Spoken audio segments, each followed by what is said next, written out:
Welcome to another episode of Sports. Oh, a little intro music today. Got to tell you. Little intro music. Shameless plug for an episode I did on Instagram a few weeks ago. Hide Your Heart by Kiss. That was the Ace Frehley version.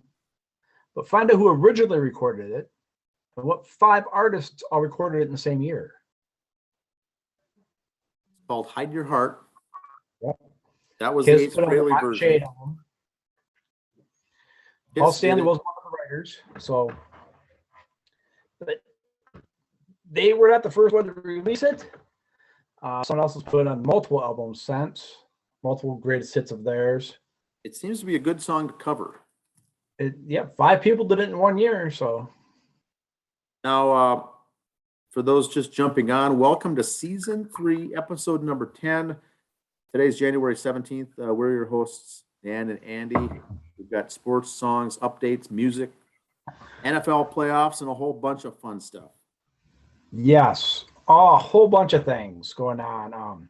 High school sports basketball kicking off real good. NFL playoffs were this weekend. We got the last game tonight. College basketball, high school basketball again going real good. Hockey. Olympics starting in just a couple weeks.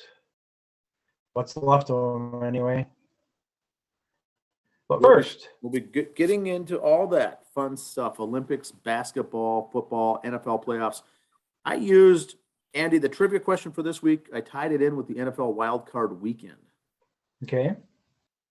Last night, Dallas Cowboys got beat in the Wildcard game. And it's not surprising that they get beat in the Wildcard game. It's surprising that they were a team during the regular season that put up, as a team, more than 500 points. 500 points in a single season by a team. It's only been done 22 times ever. Most teams will put up 400 points or so as a team during the course of the regular season. Cowboys, even though we had that extra game, week 17 this year, they did put up 530 points, which was 12th best in the history of the NFL for points scored, meaning that's a very prolific team. Yep. They got beat in the first round of the wild card with a potent offense like that. The question is, it's only been done once before.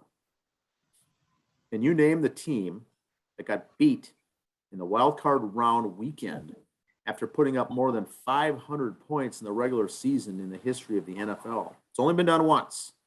Wow. So get out your Google machines, everybody, and try to look that up. It's a rare feat, but we'll get to it. Feat nonetheless. After Andy's section, before we come back to mine, I'll provide the answers to the question. All right. We'll go to the share screen part here. Get my stuff loaded up here. I love all everybody's patient with me here on this. And of course, we have to do our little song for our follow-up.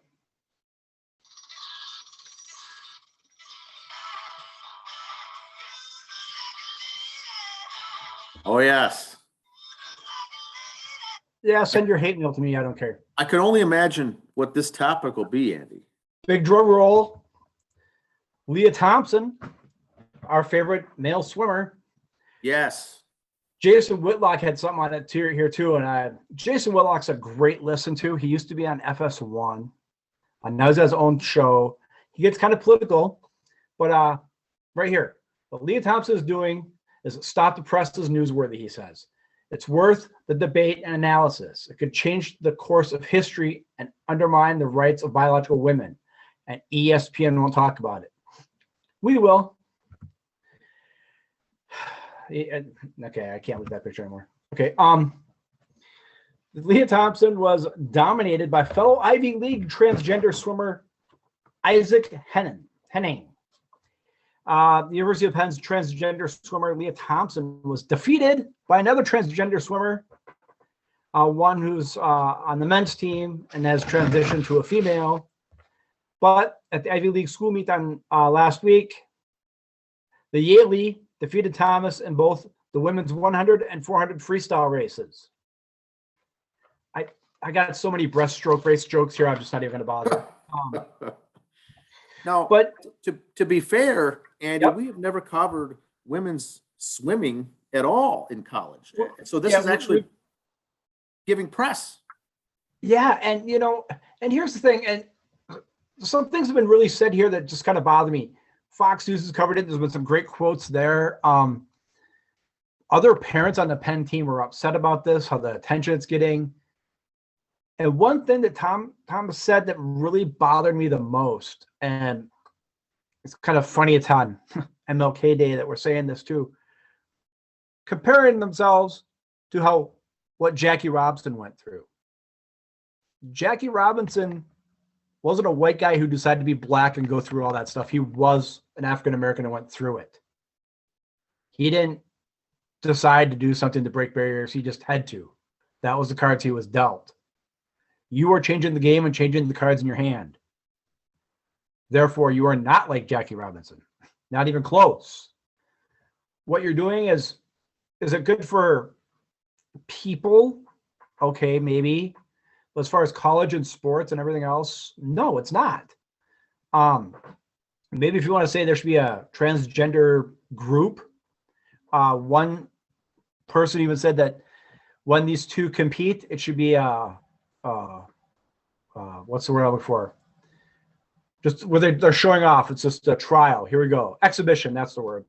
It should be an exhibition when these two are in it. Maybe they should travel around and compete together. I don't know. Find others like them that are transgenders. They could have exhibitions to get enough for a league, for a team. I'd be okay with that. If they want to have the transgender version of swimming that goes along, God bless you. Go for it. I don't care. Would it be fun to watch? Maybe. Who knows? I don't know. But don't have these men competing with women. Even the other students are getting upset about it. You're taking scholarships away. And with the kid from the Penn there, they were second team All-American as a male swimmer. So you were already doing well. It's not like you weren't making the team and thought, well, I'll be a girl and I'll win then. So just, you're being a trend center, but for the wrong reasons, the way you're going about it. My opinion. Like I said, we talked about this weeks ago. Of course, Fox News is picking up now. Jason Whitlock's picking up now because we said it first. Listen here, we'll get you guys started. So was this circled on the calendar for these teams to say, look, there's going to be a big matchup coming up? No, they're just I didn't both know Ivy about it League myself until I saw the results, and I was like, wow, is this something they circled on?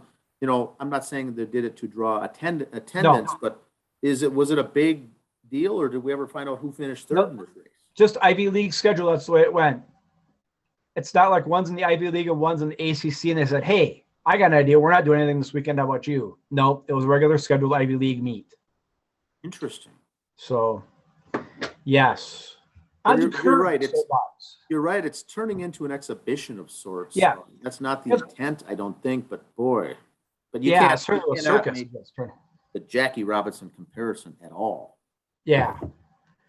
Yeah. And like I said, I'd have no problem that exhibitions or it was here we're doing this in between things. Great. We'll see.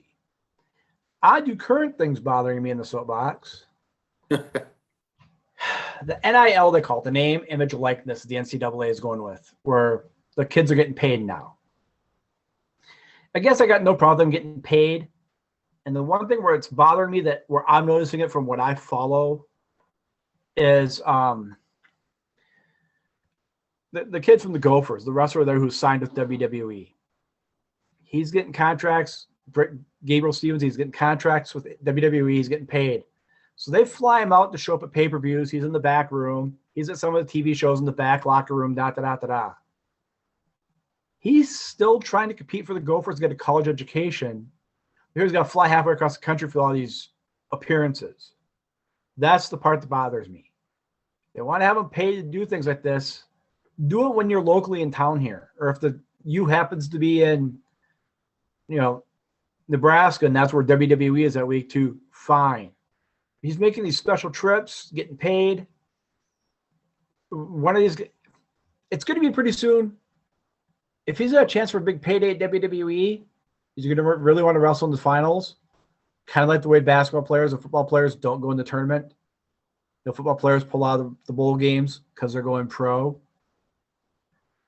I'm afraid it's going to affect a lot more sports than just football and basketball coming up here, which is kind of sad.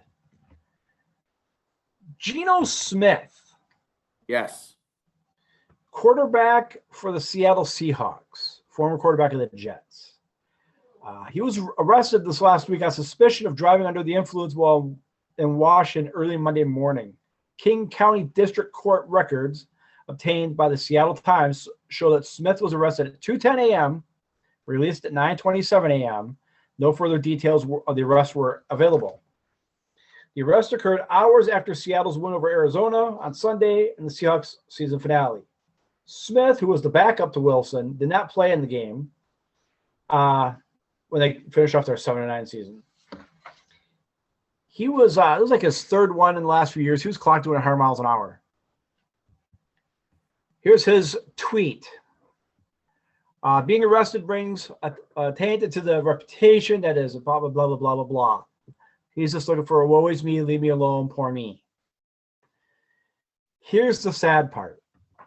Second, third string quarterback, 100 miles an hour, DWI. As of the other day on the Seahawks website, it's still $120 for one of his jerseys.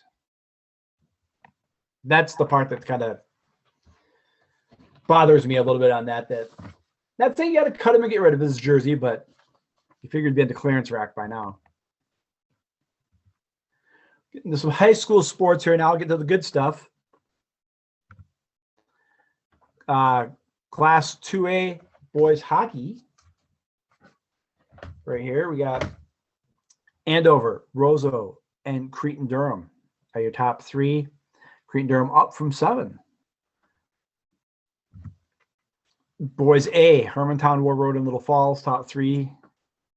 4, 5, and 6 did a little reshuffling, but same teams there. Delano did move up to 4. Girls hockey, Tonka dropped from 2 to 3, and Edina went from 3 to 2 because Edina beat Minnetonka. That's kind of how that went. Girls are doing it good for Tonka and Edina, so it's kind of fun to watch them battling each other and be tops in the state still. And girls A, War Road, Orono, and Proctor 1, 2, 3 still. That same top 10, just some people shifted places there. Girls basketball. Gonna take a little time on some of these here. Hopkins and Minnetonka 1, 2 still.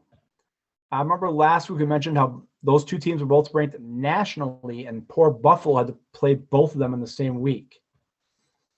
Well, Buffalo lost at Hopkins 45-66, and then hosted Minnetonka, lost 69-27. So no upsets there. I was a little scared when I saw that. Man, Buffalo might pull one of them off. That'd be sad. Same week. My God. Well, it gets worse when you see the scores later on. Holy cow. And so there's the conference or standings are Hopkins, Tonka 1, 2, and our conference 1, 2 in the state. So that's going to be a fun one to watch. St. Michael, Eden Prairie, Edina could play spoiler somewhere throughout the season. So, I mean, Eden Prairie is 8-2 overall. Nothing to sneeze at there. St. Michael 12-2. So you never know. There's Hopkins' schedule. They did beat Eden Prairie. The next game is at Wayzata tomorrow. And Tonka playing at Holy Family. If you look back coming up here, Holy Family is nothing to laugh at this team either. They're 2A, having a good season. And there's St. Michael Albertville, barely winning against Wayzata, and then they got Sartell coming up here tomorrow night. 3A, you got Austin Becker and Academy of Holy Angels, 1, 2, 3. Again, their top 10 hasn't changed from last week. 2A. I mean, there's Holy Family's 5th at 2A, so Tonka doesn't have it that easy, but it should be fun game there.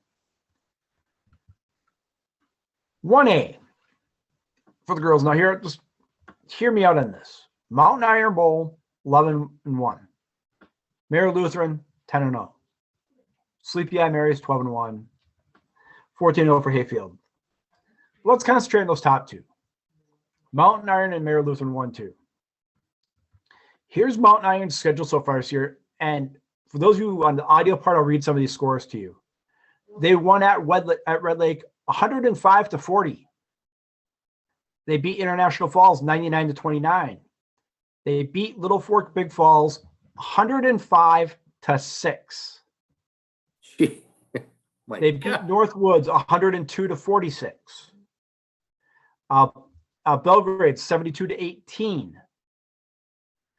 But their losses this year, they've had 2 losses now.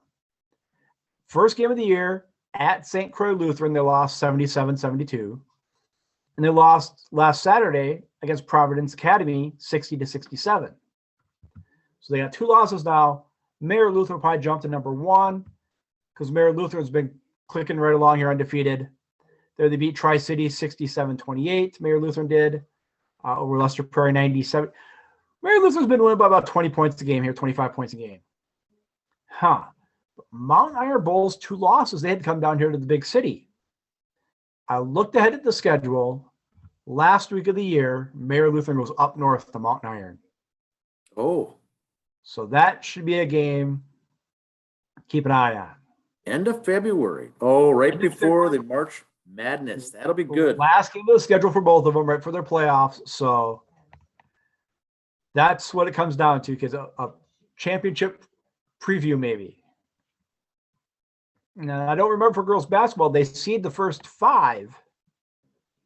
So we'll see how that goes.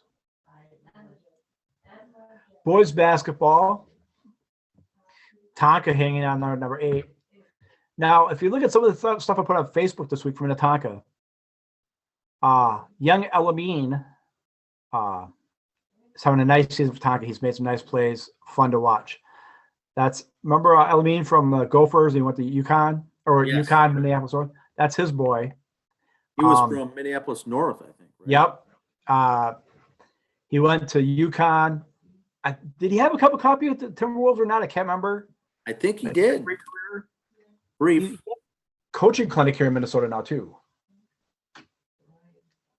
He had a lot of his playing time was in Europe for Khalid, but his son's at Tonka. Tonka's 7-2, 8th, but that's a tight race there for 4A. That's going to be a fun tournament to watch this year if everybody holds up like it is.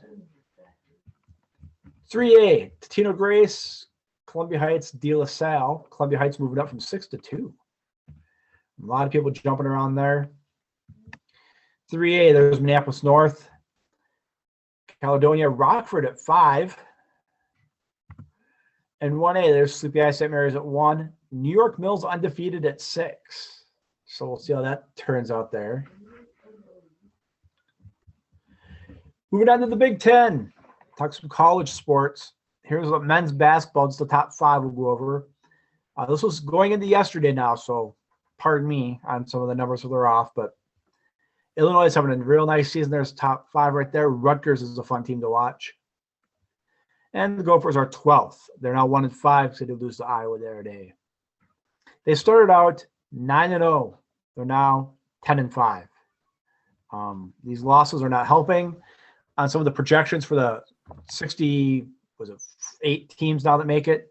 They're on the first 4 out, so they would not make the tournament right now at this point, which is fine with me. You're playing this bad in your conference. You don't deserve to be in the tournament.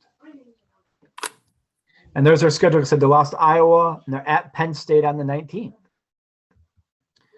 The gals, Big Ten gals basketball, Indiana 5-0 tops, Michigan, Maryland, Northwestern, and our friends at Iowa. Gophers are 10th, 2-4. And their schedule, they got Iowa here Thursday, and then Michigan State Sunday. And I'm going to stop right here, and I'm going to give this disclaimer later on in the show, too. Yes, they are playing at Iowa. Monica Cesano, Watertown Mayor, grad will be there. If you want to go, please go. Have a good time. But the University of Minnesota, all these buildings in Minneapolis and St. Paul, please check their mask scheduling mandate policies. If you need to have notes about vaccination cards, if you need a note from your 3rd grade teacher, your mommy needs to say so, I don't know. Find out what you need to get in. I don't want you driving all the way down there and finding out you didn't bring your vaccination card or whatever you need to get in. So please check with these buildings before you go. Save a trip. Yeah, just to add on that, Andy, Yeah. It's true. Yeah. I'm going to women's hockey game at the end of the month here, the Gophers against Wisconsin at Ritter Arena. And it is confusing because they do say that schools have certain mask policies and stadiums have certain mask policies. And so my wife was looking it up. Is Ritter Arena a stadium or is the University of Minnesota a school? Well, it's kind of different. It doesn't fall into either one of those buckets. So she went on and checked and did find out that in that particular case, they start, I think they implement that like February 15th or something is the go live date for some of these. So it is a gray area as far as how they're doing these. But like Andy said, check the arena or the venue to be sure. And some of these are going on for just a 2 or 3 week period. They're going to go back to normal. Yep. That. So we're in that gray zone. Some are starting right away. Some are starting in February. So follow along and watch. And Dan did the right thing. Guys, have your wife call and check. Nice. Do it right. Don't mess around. Hockey. Now, yes, Big Ten hockey. There's only 6 schools from the Big Ten in hockey. There's 7 listed here because we let Notre Dame play with us for hockey. So here's our hockey standings. Michigan, Minnesota, Notre Dame, top 3. And our schedule, we split with Alaska, which was a makeup game from earlier in the season. And then we host Michigan coming up. The CCHA, that's Minnesota State. The Beavs at 2. Michigan Tech, Bowling Green. And the Beavs schedule, they split with Bowling Green. They got Ferris State this next weekend, then they go to Michigan Tech. WCHA women's hockey. Ohio State, Wisconsin, Minnesota, tied for the top there. Then it's kind of a Minnesota Duluth, Minnesota State. Then it drops huge. Minnesota State, Bemidji, kind of a big drop off there. St. Cloud State and St. Thomas. Thanks for keeping up. Schedules, like I said, there's the Lady Gophers. They split with Minnesota State. They got Wisconsin this weekend, and then at Ohio State. So number 1 and number 2 next couple of weeks for the Gophers. So make or break. And Andy, for that, in a couple of weeks, the shows we're going to do, I'm going to be covering a lot on that Wisconsin game. I think our tickets are for Friday the 21st against number 1 Wisconsin in Ritter Arena. I'll do a special midweek on that, take some photos and stuff. I have never been. That's how it came up. I went to a youth hockey game for a friend of ours. Their daughter was playing at Ritter Arena in a special event. And I said, you know what? I have never been here for an actual women's Gopher game, ice hockey, game there at Ritter Arena. It's one of the best there is for a small, intimate setting. And we worked a deal and got tickets for that game against number 1. So I'm going to do a midweek show on that. Do a slideshow with some photos and events of that. That's a great arena there against a great team. So I'll do that midweek next week. Now, will you be doing autographs before the game also, or no?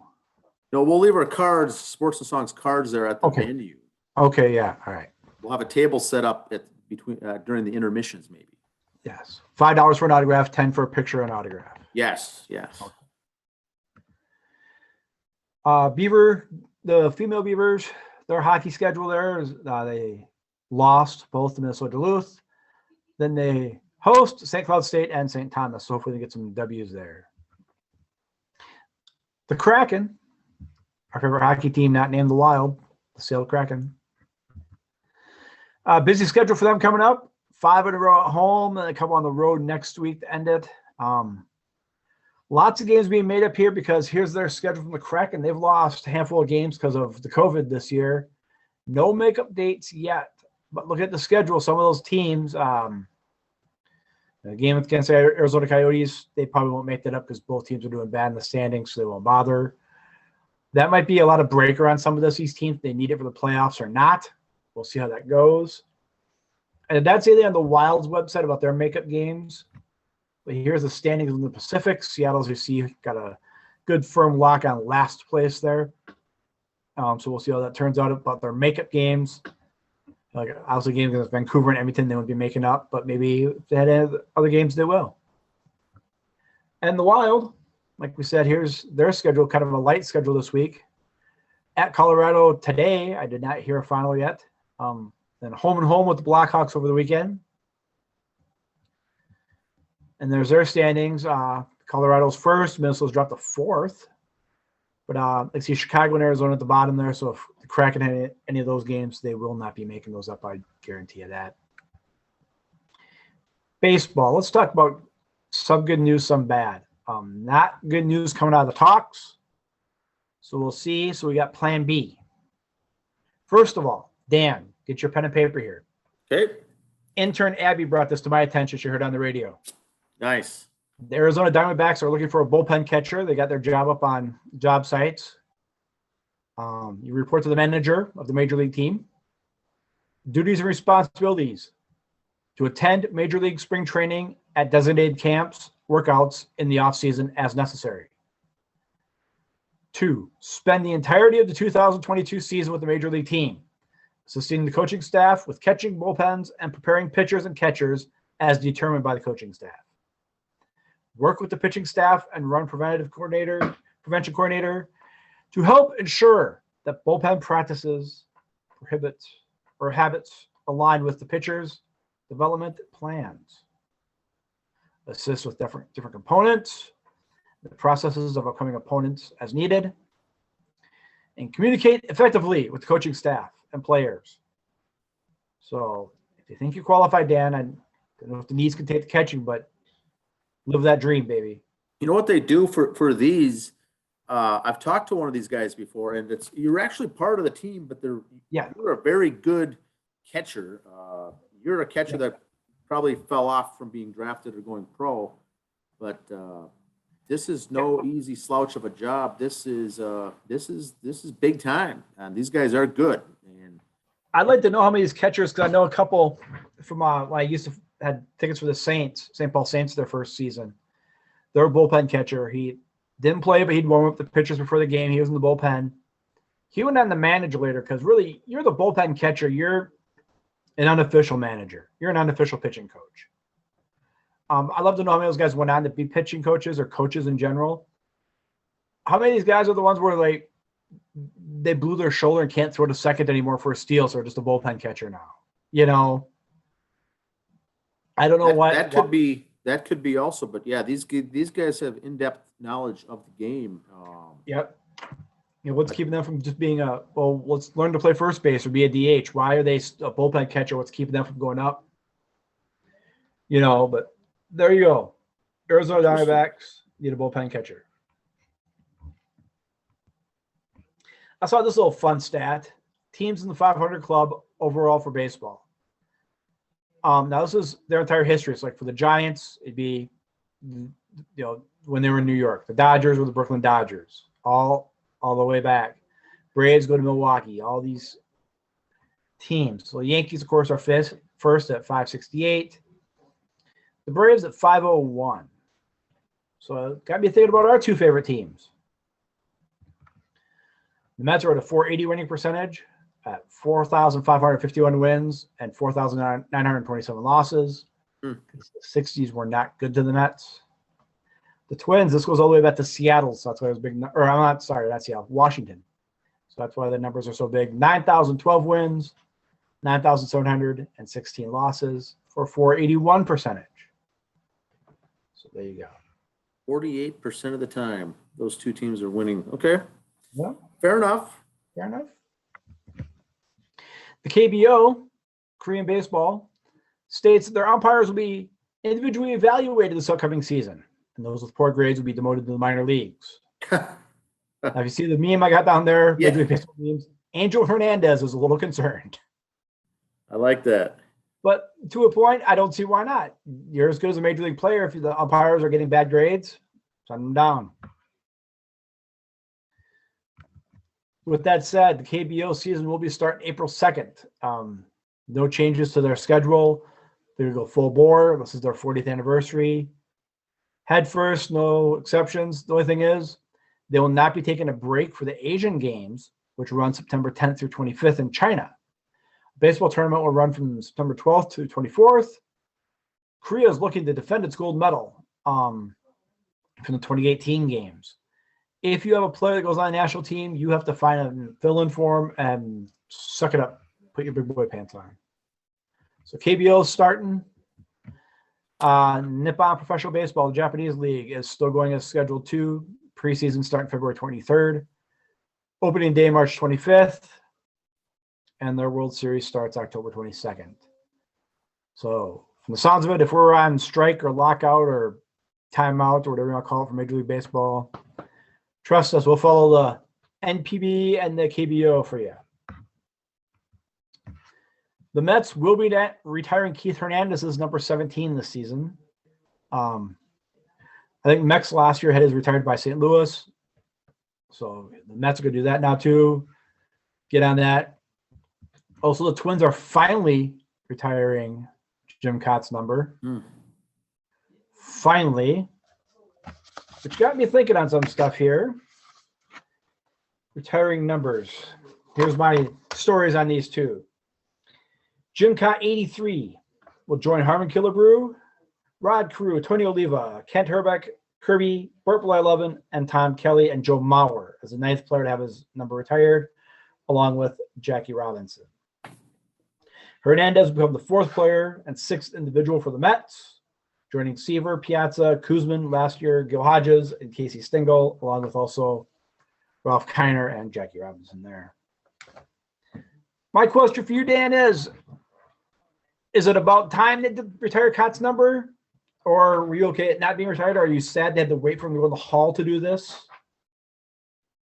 I am one of those 50-50 guys. I didn't lose any sleep over it. I wasn't there waiting for it. I wasn't upset that it took this long. I think he deserves it, but it falls in those gray areas once again. Yeah.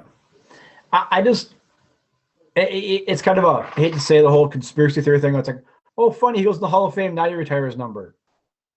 Same season. He's 83. You can't bank on retiring it next year and have him come back. Sorry. Yeah, let's it's Let's be real about that.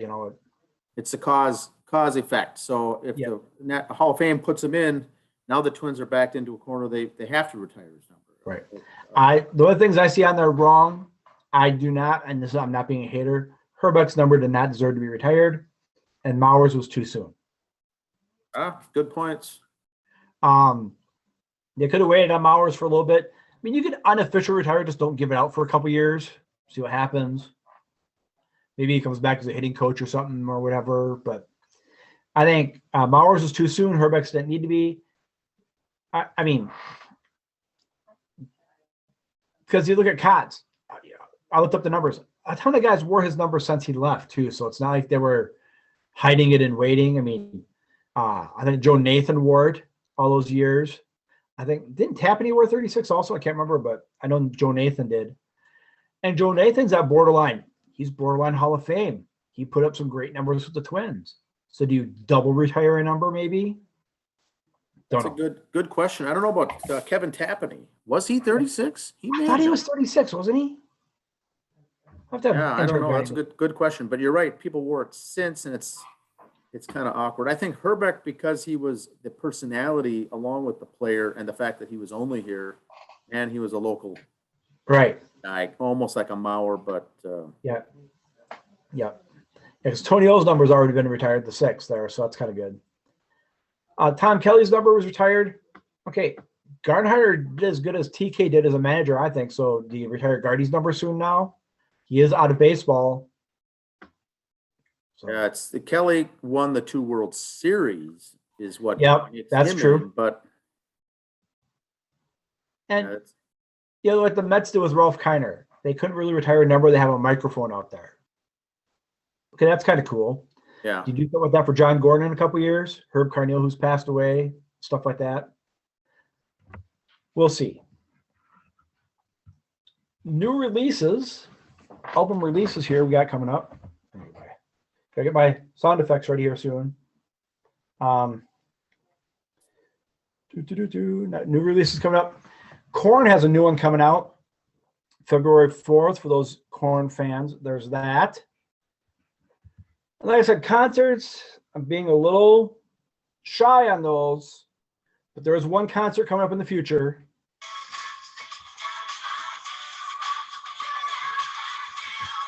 Hanson. Oh, Ouch. Oh, come on. You're a closet fan too. The red, green, blue tour. Yes. They will be at the Fillmore in Minneapolis August 19th. Now, Health check. where's the Fillmore? Minneapolis, it says. Yeah, that's what I got. So you got to August. Health check might be different by then. January tickets went on sale already. Pre-sale. But they used to say in the AWA days, run, don't walk to get your tickets now. Wow. I think everybody quietly liked that song when it was on the radio. No one ever probably bought it or downloaded it, but I don't think a lot of people changed stations when that song came on. And one thing about that video, if I recall, the guy who directed that video, Al Yankovic. Weird Al? Yes, Al Yankovic. This week, we lost Ronnie Spector. Spector was born Victoria Bennett in East Harlem, New York City, and grew up in the Washington Heights section of Manhattan. Her mother was an African-American Cherokee, and her father was an Irish-American, which basically means don't piss this woman off. She crush you. Her and her sister Estelle were encouraged to sing at their large family, and their cousin, the trio, formed the Darling Sisters, known later as the Ronettes, and performed locally while attending George Washington High School in Washington Heights. The Ronettes became popular live attraction around the greater New York area in the early 1960s. Looking for a recording contract, they initially were signed by Colpex Records and produced by Stu Phillips. After releasing their single, without success, they tracked down record producer Phil Spector. Phil Spector signed him. The relationship with Spector began charts with Be My Baby in 1963, Baby I Love You in 63, The Best Part of Breaking Up in 64, Walking in the Rain in 64. In 1965, the Ronettes were voted the third top singing group in England, behind, I don't know if you heard these two bands, the Beatles and the Rolling Stones. Wow. Not sure if you're familiar with their work. Then, of course, Ronnie Spector later on in 86 kind of had a resurgence with the Eddie Money video, Be My Baby Tonight. Take Me Home Tonight, Be My Baby. That video, which, of course, was filmed at the Met Center in Minneapolis. It was. Yes. I'm going to write that down. Check out the video. You see the green seats there. So Ronnie Spector lost this week, as you could tell. You look at the old pictures. She was a talent. Her and Phil Spector. There's many issues and stories about that in the '60s. What groups didn't have issues in the '60s though? So hear any story of guy with gal backup, insert name here. Ike and Tina Turner, Phil Spector, Ronnie Spector here. So, but yes, we lost Ronnie Spector this week. Sad loss. One of my faves growing up. So that's that part for me. That's what I got. But yes, Weird Al doing Hanson videos, Eddie Money filming in Minneapolis. I try to keep it all local here best I can. Best I can. But like I said, we got that. High school basketball, I guess it was huge. Got to watch those things coming up. Again, concerts. Please check with the venue on what's going on. See what you need to bring, what you don't need to bring, and go from there. Nice. But for the trivia question, answer question. Trivia question is Dallas Cowboys got beat Wildcard weekend. One of the rare teams that put up more than 500 points in a season. They were 12th all time, and got beat. Only one other team has done that. The answer. Would that be the Raiders? Nope. Because the Raiders are just, with their luck, they'd get one of those records attached. It is the Rams, St. Louis Rams. Greatest show on turf. That was 2000, in the year 2000. They put up 500 points in a season, went to the wild card game and got beat by the Saints by 3 points. That was the first time ever. And only, I think, 22 teams in the history of the NFL have put up more than 500 points as a team in regular season. This year, Dallas eclipsed that, along with, I think, another team also did it because they had the new 17-week season. So we're going to see more of those teams coming in. But boy, Tampa Bay, the Buccaneers put up 500 points this year. A little side note, we don't talk football here much. Go to our social media pages on Facebook. You see our playoff picks. Going into tonight, someone's 5-0. Just saying. Who is it? Five games. You got them all right for the picks so far. Yeah, we got the Rams and the Cardinals tonight. I do have the Cardinals winning on the road in an upset, and I think you've got the Rams winning. I got the Rams. And that I think I've noticed with a lot of this too. Now, speaking of the Rams, Matthew Stafford, his wife. Where are these wives of players coming off? Heard about this today. Where are these wives of players getting radio interviews and TV shows and radio shows and popping their lip off? Well, the good old days where you didn't even know if they were married. Now they got their own podcasts, they got their own shows, they're getting radio interviews. I was kind of happy Matthew Stafford. Yeah, it's LA, but he's out of Detroit. Maybe he can win some playoff games and, finally get some respect. Then his girlfriend's out popping off. That's why I like Josh Allen. His wife doesn't say too much. She did say a little stuff too. She was kind of worried about things. So, but just keep the wives out of it. Let the boys, these big boys could put their foot in their mouth all by themselves. Don't need the gal helping out. But some close games. I saw the Dallas game, of the way that ended. Yes. The radio announcers, as everybody's throwing stuff on the field. Stay classy, Dallas. That was good. It was horribly awkward, but we have to keep in mind Dallas was getting their butt kicked the entire game. It wasn't until the very end that they came back to even make it close. They were not doing well at all. So the fact that it came down to that. Penalties, all the mistakes. I mean, if they would have won that game, something was wrong in the universe. I liked the fake punt. But you notice they couldn't figure out what to do afterwards. They had a plan what to do afterwards, but they weren't all on the same page. Ended up costing them a penalty. Yep, 5-yard penalty.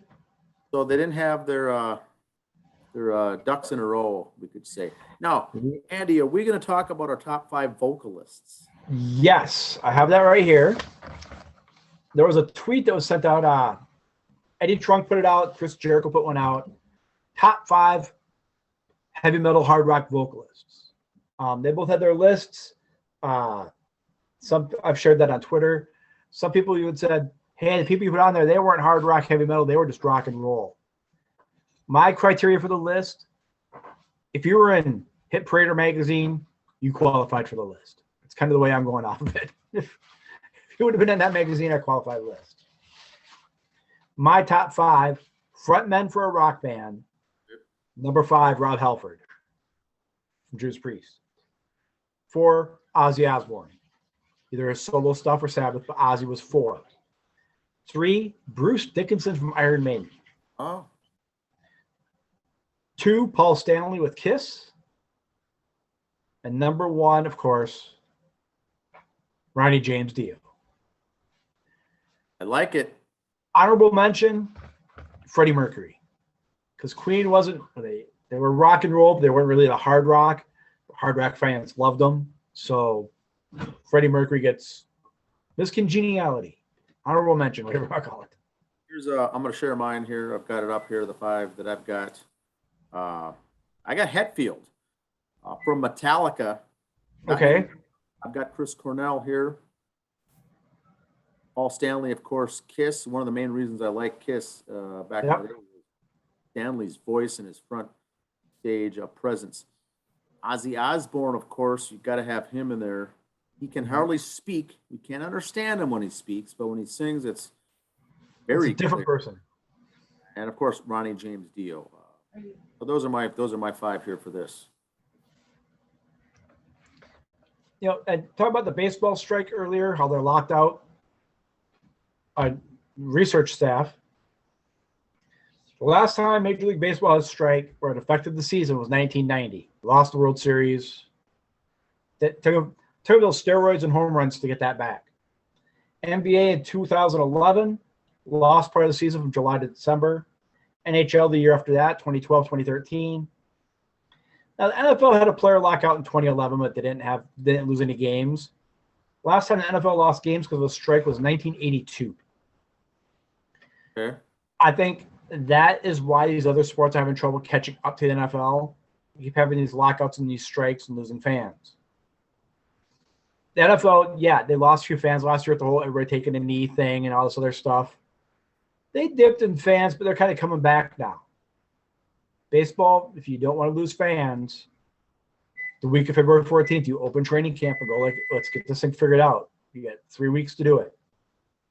Because we lose 1 day of spring training, it's going to be a long road back. Correct. True. I do not have an album of the week review, Andy, but I've got another idea here. All right. A sports show where we're covering sports and songs and music. That's us. This last weekend, I did travel up to Park Rapids, Minnesota to do some snowmobiling, and that's a topic we haven't covered on our show at all. Just to show you what they have, those not interested, those not familiar, when you go up to a park or a forest in the summertime, they give you a map of where the trails are, where the hiking trails are, where the biking trails are. But boy, you can see when you get into the Park Rapids area, it's a hub for snowmobiling. These red lines and dots are snowmobile trails only. And it really helps you out when you go up to these types of places like this. Not to mention the apps that are available on your phone to track your mileage, to track where you are, to set up a route, to know where to stop. These maps also have gas station locations, where to stop to refill, bars and restaurants and places to eat along the way. They also, in the various maps that you get in these towns, give you the various the restaurants that sponsor snowmobiling and snowmobile clubs in the area. To make sure you frequent these places. Bars and grills on the way, restaurants, places to eat, places to fill up for food, gas, get a bite to eat. And a lot of these businesses are, very, they tell you who to sponsor, where to go, where to frequent. And when you pull up to these places along the trail, they're filled with snowmobiles outside, people stopping for a rest, warming up, letting their equipment dry off if they're wet, things like that. So it's a very fun experience to do that. And Park Rapids is a very jackpot of a place. It's a very hub where you can go up to the different state parks, state forests, and follow all the trails. The ones now they've got, the markings on the trails is how many miles to the next stop, how many miles to go if you need to for gas and filling up. It's very good. The apps I said are very good as well. Then the other thing that I like about Minnesota up north is, you get the Paul Bunyan Trail that heads up to Bemidji. And these types of trails, where majority of them are built on an old railroad line, are very popular in the snowmobiling world. Not a lot of curves left and right, no hills. They take out the railroad line, put in a flat surface of asphalt that's used for hiking and biking during the summer months, walking, running, jogging, walking your dog, and then they put these down for snowmobile trails. So for those of you in the beginner types of folks like that, very easy when you can get on a trail and go and not worry about hills, bumps, curves left and right and things like that. It's groomed flat trails. They added a new one called the Heartland Trail that leads out of Park Rapids. It goes all the way to Walker, Minnesota. Is another one that they added, much like the Paul Bunyan Trail. It's on an old railroad bed, flat, smooth surface, 12, 15 feet wide, groomed, very nice, very and very scenic as well. Down here, we've got something equivalent to that, the Dakota Line Trail for snowmobilers down here, also the Loose Line Trail. Once they go through and take out these railroad ties and the railroad lines, and they pave them over with pavement or even limestone, very heavily used, these trails in Minnesota in the summertime for biking, jogging, walking, and getting out in the outdoors. But you can't believe how much use they get in the wintertime with the snowmobilers out there. That's part of the reason I got home here just today for the weekend up north. We had to postpone our show from Sunday, move it here to Monday night. That's part of the reason just got home. But just wanted to have a quick introduction to how that has come advanced over the years, how easy it is to do things like that, to get outdoors. This midweek episode I'm going to cover is Carver County trails, the trailing system, how to get involved with your local groups, things like that. We haven't touched on that here in the 3 years since we've been doing these shows, but I'll try to give a little primer on my midweek show this week, how to get involved, how to sign up, how to become a member, volunteer for some of these things, and how to get the trails online.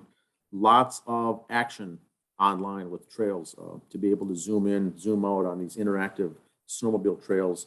And once again, the app, very, very common to do these things. Andy here is back. It looks like he's joining. It looks like Andy dropped off here, but just to close up, I'll be covering that a little bit. But in addition to our album reviews, Andy's soapbox, things like that, we'll keep the listeners. There, I'm back. The listeners busy. Welcome back, Andy. I was talking a little bit about our trip this weekend. Yes, I heard part of that I lost every night here. Sorry about that. Closing up the show, but that's kind of a big picture. State of Minnesota, it's a big hotbed. Once again, like Wyoming, Michigan, Wisconsin, Montana, tons of trails, tons of places to go and things to see. Very scenic as far as wildlife and some of these things that you see in these big, dense forests, woods, and parks. It's huge. I would like to do a plug to the Lake Itasca State Park, Minnesota State Park. One of the best, one of the biggest state park in the state of Minnesota is Itasca State Park. And without impacting the actual park itself, there are snowmobile trails around the outside loop that don't really have an impact on the park, wildlife and things like that, but you still get the scenery from going through it and things like that. It's like you're out in the middle of nowhere. It's pretty good. This week I'll do a midweek bonus episode also on local snowmobiling, Carver County in particular. I've heard of them. That's all I've got, that's all I've got for today. Anything else, Andy, for our show? No, just again, the shameless plug that earlier. Check out Instagram page. Got some weekly bonus shows on there. Check out the story about 3 weeks ago I did about Hide Your Heart, the song Hide Your Heart. Give that a listen. Who recorded it, when, and you'll be surprised who some of the people were that recorded it. Very good. Have a good week, y'all. Yeah.